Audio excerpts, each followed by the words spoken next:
Il est français, mais c'est une grande star aux États-Unis. Il survole les parquets, accumule les trophées et surtout, il est très engagé auprès des jeunes. L'invité de l'Intimiste aujourd'hui, Rudy Gobert.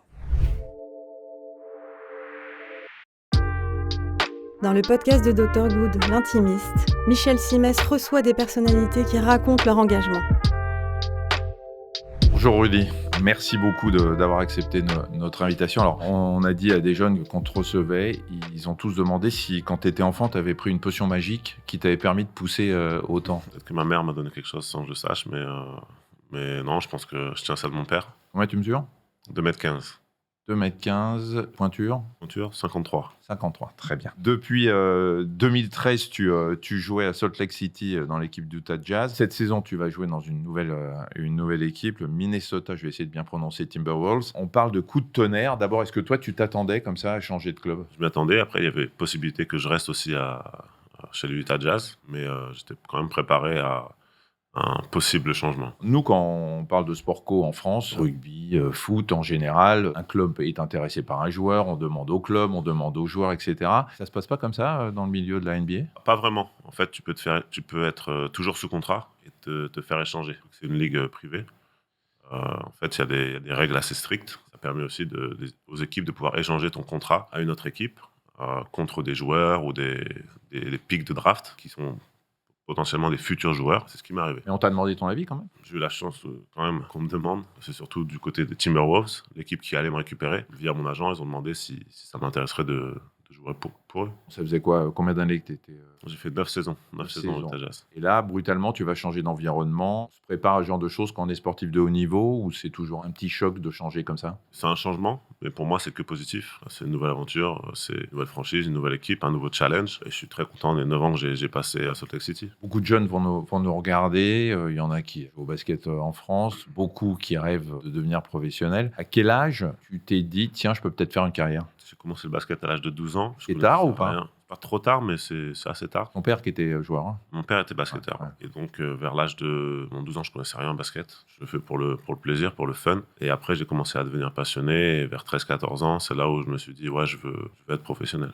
Tu mesurais combien à 13-14 ans ? Je me souviens plus. J'étais un petit peu plus grand que la moyenne, mais je n'étais pas non plus trop grand, quoi. Et à un moment, comme ça, tu te passionnes, mais si tous les passionnés devenaient professionnels, il y en aurait beaucoup. Qu'est-ce qui fait que ça bascule ? J'ai eu la chance d'être repéré, donc j'ai commencé à 13 ans, j'étais en sélection départementale. Saint-Quentin, c'est la ville où j'ai commencé le basket et où j'ai grandi. Et donc après, j'ai pu faire des tests pour être pris au Pôle Espoir, au Pôle Espoir Picardie. Donc chaque région a un pôle en fait où ils recrutent les meilleurs jeunes. Et donc je suis parti en internat à l'âge de 14 ans. Je m'entraînais 2 fois par jour, plus les cours. Et c'est là où vraiment j'ai commencé à me dire, je fais les sacrifices nécessaires pour devenir pro. Sacrifice, 14 ans, quitter sa famille, quitter son entourage, c'est encore dans tous les sports, mais comment t'as vécu ça, toi ? C'était une aventure. Pour ma maman, c'était dur pour elle, parce que bon, j'étais tout le temps avec elle, et après, d'un coup, je rentrais que les week-ends. J'étais tellement déjà focus sur mon objectif. Tu te levais le matin, entraînement, cours, entraînement. C'était des grosses journées, mais ça m'a forgé mentalement, et c'est là que j'ai très tôt compris les sacrifices qu'il fallait faire pour devenir professionnel. En 2014, tu as joué en équipe de France un quart de finale de Coupe du Monde contre l'Espagne. Tony Parker était absent. C'est là que ça a décollé ? Dans les yeux des gens. C'est là où j'ai pu me révéler, surtout le public français. J'avais été drafté en 2013. J'ai pas eu beaucoup de minutes en NBA cette saison-là. Et là, c'est vraiment la première grosse compétition internationale que j'ai faite. Et bien sûr, ce quart de finale contre l'Espagne, c'était pour moi, je me suis vraiment montré. Et c'était un match incroyable. Pour les jeunes qui nous regardent encore une fois, qui jouent au basket, qui sont bons, le rêve, c'est la NBA. Tous les basketteurs du monde voudraient jouer à NBA. Qu'est-ce que tu peux leur conseiller d'abord de bien se débrouiller en France et puis d'être repéré ? Qu'est-ce qui fait que finalement, on bascule un bon joueur professionnel en France à un joueur demandé partout aux États-Unis ? Le travail et croire en soi. C'est jamais aussi facile qu'on le veut, ça ne va jamais aussi vite qu'on le voudrait, mais si tu es consistant dans ton travail, se retrouver dans les bons endroits, et des gens autour de toi qui croient en toi, tout est possible. Tu as remporté, je ne vais pas faire tout ton palmarès parce qu'on pourrait y passer 2 heures, mais en 2018 et 2019, un titre très prestigieux, c'est celui de défenseur de l'année. Tu vas le gagner une 3e fois en 2021. Vous n'êtes pas très nombreux, je crois, à l'avoir fait. Vous êtes 3, non ? On est 4 à l'avoir fait. Il y a un moment, on passe du statut de très bon joueur en France, statut NBA, et puis après, on devient des joueurs stars de la NBA. Comment on fait pour ne pas prendre la grosse tête ? Tout dépend de ce qu'on recherche.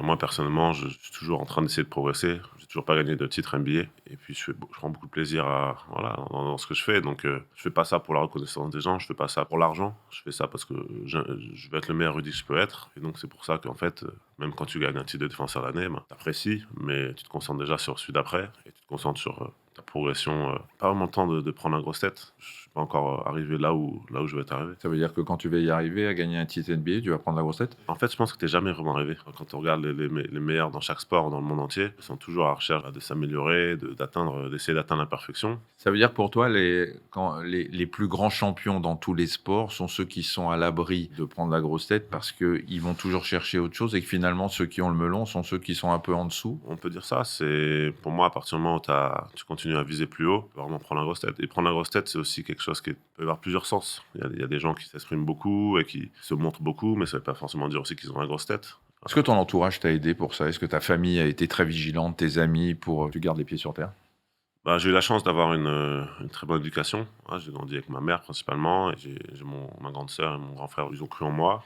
Et ma mère m'a toujours... j'ai dit, je veux partir en internat. Elle m'a pas dit non. Elle m'a dit, OK, vas-y. Même si c'était dur pour elle. Elle m'a toujours poussé à chercher mes rêves. Et bien sûr, sans elle, je serais pas là. Comment tu gères la fatigue physique et mentale? Parce que tu joues quoi? Presque tous les 3 jours en NBA? 82 matchs entre octobre et avril. C'est énorme. Comment tu gères ça? Ça demande de la discipline. Heureusement que j'aime ça. C'est quoi ta discipline, justement? Toi, t'es obsédé par ça? Une hygiène de vie irréprochable? Je pense que chacun est différent. Chacun a ses besoins. Chacun aussi évolue et apprend à se connaître au fil du temps. J'ai eu la chance d'apprendre à connaître mon corps assez jeune et d'être passionné par ça assez jeune parce que je me suis dit que je voulais mettre toutes les chances de mon côté pour être le meilleur rugby possible. Je suis toujours en train de rechercher des choses, s'il y a quelque chose qui peut m'aider à mieux récupérer, à mieux dormir, que ce soit la nutrition ou même en dehors de la nutrition. Ça m'intéresse, je suis curieux en fait. Et tu vas chercher ça où? Sur Internet, il y a beaucoup de bêtises, mais aussi beaucoup de bonnes informations et tu peux apprendre beaucoup de choses. Et j'ai la chance aussi de rencontrer des gens qui sont assez intelligents, qui ont aussi des connaissances des fois un peu différentes de ce qu'on peut voir partout. Tout ça, ça m'intéresse. Et puis après, moi, j'essaie de voir ce qui fonctionne pour moi. Et au fil des années, j'apprends à connaître de mieux en mieux mon corps aussi. Qu'est-ce qui fonctionne pour toi? Beaucoup de choses, mais déjà la nutrition, pour moi, c'est très important. C'est quoi ton régime? Écoute, j'ai pas de régime. Mais disons que j'ai compris très jeune à quel point la nutrition c'était important et à quel point ça m'aiderait à mieux récupérer et à prendre du muscle parce qu'à l'époque j'étais très maigre, bon, c'est relatif mais j'étais assez frêle. En arrivant à NBA, on se disait qu'il fallait que je prenne du muscle pour pouvoir survivre dans l'NBA. Comment on fait pour prendre du muscle? Écoute, c'est bien sûr beaucoup de travail, mais c'était donner à mon corps ce qu'il avait besoin. Et j'avais besoin de calories, j'avais besoin de protéines, et surtout de manger assez fréquemment dans la journée, toutes les 3 heures. Donc même toujours maintenant, je fais 5 repas par jour. C'est quoi ton petit-déj aux États-Unis? Ça dépend des jours, mais en général, je commence toujours par des fruits. Un jus, donc des fois je fais jus de gingembre, jus d'orange, jus de citron. Après, je fais je sais pas si les gens connaissent en France, mais un porridge. Donc c'est flocons d'avoine, avec des noix, du miel, des graines. Donc plein de céréales. Donc ça donne pas mal d'énergie. Et puis après, selon ce que je sens, donc des fois je fais des toasts à l'avocat, je fais des fois des œufs brouillés. Ah oui, tu fais un vrai repas le matin? Ouais, quand même, ouais. Et 3 heures après? Et donc en général, moi j'ai l'entraînement ou... T'arrives à t'entraîner avec tout ce que tu manges comme ça au petit-déj? En fait, si je mange pas, je peux pas fonctionner. Parce que moi, tu me donnes un porridge et tu me fais faire un footing, je vomis tout de suite, quoi. Ah ouais? Moi, non, ça va. Chacun est différent. Ouais. Et on a tous un métabolisme, on n'a pas tous le même métabolisme. C'est important d'apprendre à connaître son corps. Donc après, tu as l'entraînement, 3 heures après, tu remanges quoi? Tu refais le même repas? Ça dépend. Ça dépend ce que je fais. Et si je suis à la salle, je vais peut-être prendre un petit shake ou quelque chose pour avoir un apport calorique et avoir peut-être un peu de protéines ou quelque chose comme ça pour mon corps. Et après, bien sûr, il y aura le repas du midi. Point de vue médecine, quand tu as un problème, tu es très ouvert aux médecines dites complémentaires ou tu vas voir quoi? Des médecins classiques? Vous êtes encadré là-bas? Les deux, mais c'est vrai que je suis très en médecine aussi traditionnelle, homéopathie, tout ça, tout ce qui est naturel. Très rarement des médicaments. J'essaie de faire confiance à mon corps et je pense que le corps humain est assez incroyable. Il t'arrive d'être fatigué mentalement, je pense, après tant de matchs, non?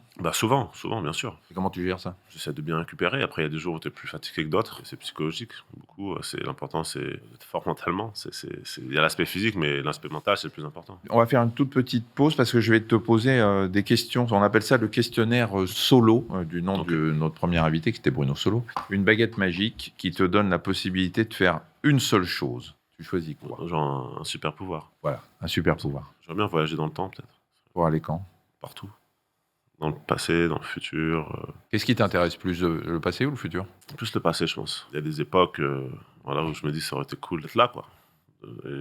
Quand tu regardes des séries un peu, Historique. des séries un peu historiques, au Moyen-Âge ou même avant, des fois tu te dis, bon, c'était un peu barbare. Il n'y avait pas de Mais parquet. des Hein. fois, ouais, il n'y avait pas de parquet là. J'aurais dû faire autre chose. Mais... La suite de la phrase. Le sportif que j'admire le plus, c'est. Je dirais Mohamed Ali. En gros, il a fait des sacrifices pour se battre pour un combat plus grand que lui, plus grand que sa carrière. Et pour moi, il a pris beaucoup de risques aussi. Et ça demande quand même le respect. Au sentiment de bien-être, aujourd'hui, tu te mets quelle note de 1 à 5? Je dirais 5. Tu es très heureux, tu es Ouais, complètement épanoui. Complètement épanoui, je dirais.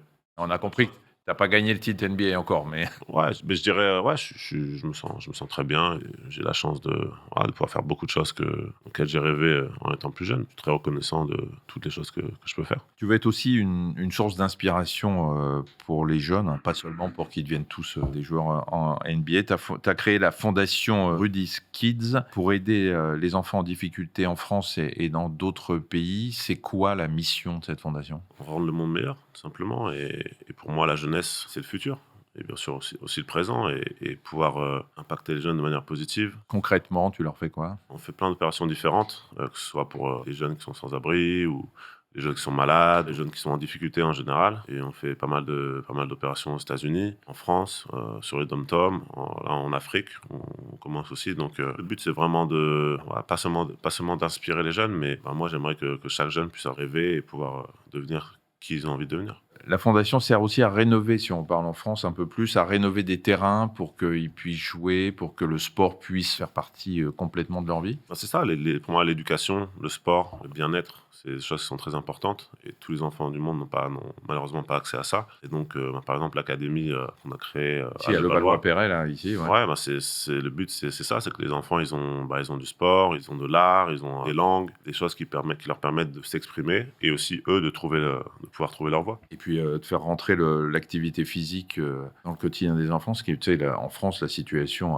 encore au niveau des États-Unis, heureusement, elle est catastrophique aussi. On dit qu'il y a à peu près 17% des enfants entre 6 et 17 ans qui sont obèses ou en surpoids, quoi, qui ne bougent pas avec les écrans, avec l'inactivité. Il y a aussi Saint-Quentin, puisque tu viens de là-bas, tu fais des choses là-bas. Pour Noël, avec le Secours Populaire, on fait chaque année une opération qui s'appelle le Père Noël Vert, qui permet aux familles assez démunies d'avoir des cadeaux pour Noël, pour leurs enfants. On va créer un terrain aussi en partenariat avec IOP à Saint-Quentin. Et c'est le terrain sur lequel je passais pas mal de temps quand j'étais jeune. Qu'est-ce que tu ressens quand, comme ça, des années plus tard, toi qui as commencé justement à Saint-Quentin, comme ça, à jouer à 12 ans, quelques années plus tard, de revenir en vrai star, enfin, les fans, tu peux pas circuler, je pense à Saint-Quentin ou ailleurs, sans que les enfants te sautent dessus. C'est quoi? C'est de la fierté? T'as envie de rendre ce que la vie t'a donné? Les deux. Les deux, c'est une fierté. Pour moi, que les enfants ils soient contents de me voir, que je sois une inspiration pour eux. Quand j'étais enfant, j'étais plein de rêves et je suis toujours d'ailleurs, mais c'est vrai que j'aurais adoré pouvoir rencontrer des joueurs NBA. Déjà, avoir un joueur NBA qui vient de chez moi, ça aurait été incroyable. Et donc, moi, j'essaie vraiment de leur faire comprendre qu'eux aussi, ils peuvent y arriver. Et pas seulement, on sait que tout le monde ne va pas être joueur NBA, mais ils peuvent arriver à être ce qu'ils ont envie d'être dans la vie et il faut s'en donner les moyens et surtout y croire. Le financement de ta fondation, ça se passe comment? Et j'ai lu qu'à chaque fois que tu faisais un contre en NBA, tu versais de l'argent à la fondation? À la base, c'était principalement moi. C'était Ouais. moi qui donnait, qui finançait les opérations. Et maintenant, on a, grâce à des partenaires comme par exemple IOP, pour les 2 dernières saisons, chaque contre effectué à domicile ramener 500 € à la fondation. Ça amène un gros plus et ça permet de faire des choses aussi encore mieux et avoir encore plus d'impact sur les jeunes. Mais tu penses pas à chaque fois que tu fais un compte quand même? Tu te dis pas, oula, je vais peut-être retirer la main parce que ça va me coûter du pognon? Non, au contraire.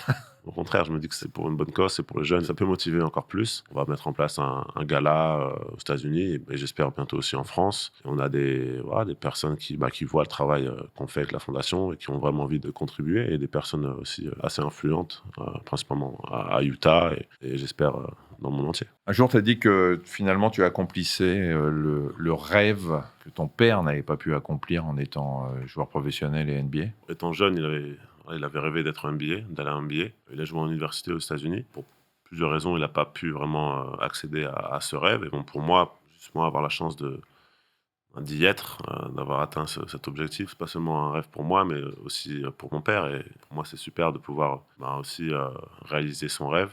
Alors Rudy, est-ce que cette année, maintenant que tu as changé d'équipe, tu penses que tu vas pouvoir remporter la NBA? Il y a Toujours une chance. Après, il y a 30 équipes, il n'y en a qu'une qui gagne chaque année, donc c'est pas facile, mais c'est l'objectif. Et je pense que là, on a une équipe qui a les armes pour potentiellement y arriver. Ça va être dur, il va falloir travailler dur, mais on y croit, et c'est un bon challenge. Et c'est le Graal pour toi, si tu arrives à remporter la NBA? Bien sûr, c'est un rêve, c'est l'accomplissement de beaucoup de travail. Avoir une équipe qui peut te permettre de gagner le titre, ça n'arrive pas souvent, et j'espère pouvoir concrétiser cette année. Ouais. Beaucoup de gens te connaissent. Finalement, on t'a toujours regardé depuis que t'es grand. Soit parce que t'es grand, soit parce que t'es connu. Parce que je suis beau gosse aussi. Je voulais t'entendre dire. Voilà. Merci beaucoup, Rudy.